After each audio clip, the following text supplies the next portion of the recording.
यदि आप किसी वजह से संक्रमित हो गए हैं तो सबसे इम्पॉर्टेंट है कि जितनी जल्दी हो सके नज़दीकी जो नोडल सेंटर हैं वहाँ जाके अपनी जांच करानी है।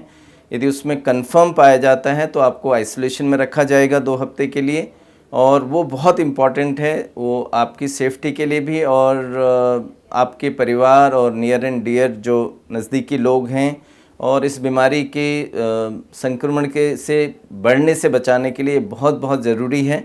और जिसके भी जो आपके नियर फैमिली मेम्बर कांटेक्ट में रहे हों उनका भी एक बार स्क्रीनिंग होता है, चेक होता है कि उनमें डिज़ीज़ इंक्यूबेशन पीरियड में तो नहीं है। ये चीज़ें बहुत आवश्यक हैं। कई बार पीछे जो 1-2 केसेस हुए हैं आगरा वाले, उसमें ये सबसे बड़ी दिक्कत रही कि वो इटली से लौटे थे और उन्होंने अपना ध्यान नहीं दिया अपने बुखार पे, इमीडिएटली जाके हेल्थ केयर अथॉरिटीज़ से अपनी चेकिंग नहीं कराई, जिसकी वजह से और 6 लोग संक्रमित हो गए। तो ये बहुत बहुत आवश्यक है जनरल पब्लिक के लिए, लोगों के लिए अवेयर होने के लिए कि भाई यदि आप में कहीं भी संक्रमण के लक्षण हैं तो इमीडिएटली इसका जांच कराएं, और यदि जांच में आप पॉजिटिव पाए जाते हैं तो आपको ऑब्जर्वेशन में रखा जाएगा, आपको सपोर्टिव ट्रीटमेंट मिलेगा और क्वारंटीन में आपको रखा जाएगा। एक स्पेशल प्रिकॉशन बहुत ज़रूरी है। लोग मास्क यूज़ तो करते हैं पर उसी मास्क को उतारते पहनते समय वही नाक में हाथ लगना या मास्क के इनर साइड में जहां वायरस लोड हो सकता है वहां आप हाथ लगाते हैं। तो मास्क को आपको पीछे से ही ओपन करना है।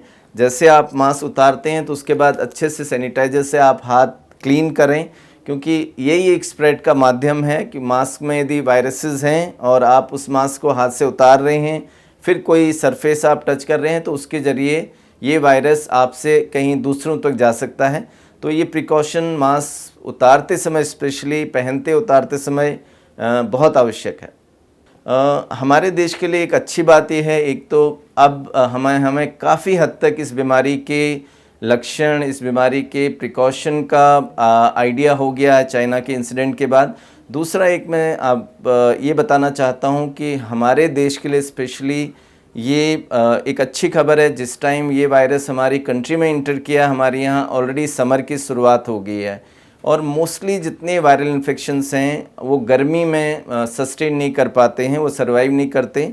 जैसे टेम्परेचर 20 से अबव जाता है तो ये वायरस अपने आप से किल हो जाते हैं। तो ये खबर हमारे लिए बहुत पॉजिटिव है। होपफुली अप्रैल महीने तक ये डिज़ीज़ एक नेचुरल वे में ही किल हो जाए। और लोगों को मैं यही कहना चाहता हूँ कि इसके लिए बहुत पैनिक ना फैलाएं। इतना पैनिक होने की ज़रूरत नहीं है, सिर्फ अवेयरनेस चाहिए। स्पेशली पेरेंट्स में देख रहा हूँ कि स्कूल में बच्चों को नहीं भेज रहे हैं या मास्क लगा के भेज रहे हैं, ऐसी कोई ज़रूरत नहीं है। एक बेसिक अवेयरनेस ज़रूरी है।